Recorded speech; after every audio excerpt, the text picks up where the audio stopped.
আজ ডিনারে আমি বানাচ্ছি রুটির সাথে ধোকার ডালনা। আমি ধোকার ডালনার মিক্সের প্যাকেটটা নিয়েছি MFS এর রাজভোগসের। এটার পেছনে সব নিয়মাবলী লেখা আছে সুন্দরভাবে। আমি এখানে একটু সেই অনুযায়ী জল আর নুন দিয়ে ভিজিয়ে রেখেছি 20 মিনিট।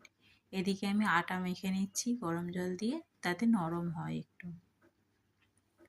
ঢাকা দিয়ে বেশ খানিকক্ষণ রেখে দিয়েছি। এদিকে আমি তেলের মধ্যে কালো জিরে ফোড়ন দিয়ে ওই ভিজিয়ে রাখা মিক্সটা দিয়ে নাড়িয়ে নিয়ে আমি একটা থালার মধ্যে তেল স্প্রেড করে এটাকে ছড়িয়ে দিলাম। এখন কেটে নিচ্ছি।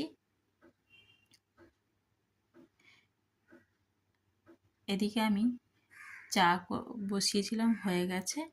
এখন তেলের মধ্যে এই পিসগুলোকে দিয়ে দিচ্ছি ভাজতে।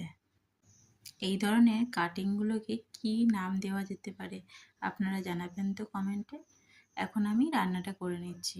গোটা গরম মশলা ফোড়ন দিয়েছি আর জিরে ফোড়ন দিয়েছি, সঙ্গে আলুগুলো দিয়ে ভেজে নিয়ে একটু আদা বাটা, টমেটো কাটা আর সঙ্গে দিয়েছি ধনে জিরে গুঁড়ো, হলুদ, লঙ্কার গুঁড়ো দিয়ে রান্নাটা করে নিয়ে জল দিয়ে ফুটে এলে আমি এই ধোকার পিসগুলোকে দিয়ে দিচ্ছি।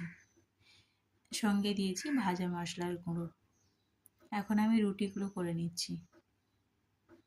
আমি মোটামুটি ওই 6টার মতো রুটি বানিয়েছি, সমস্তটা একসঙ্গেই করে নিয়েছি। কে কে আমার মতো এইভাবে রুটি একসঙ্গে করেন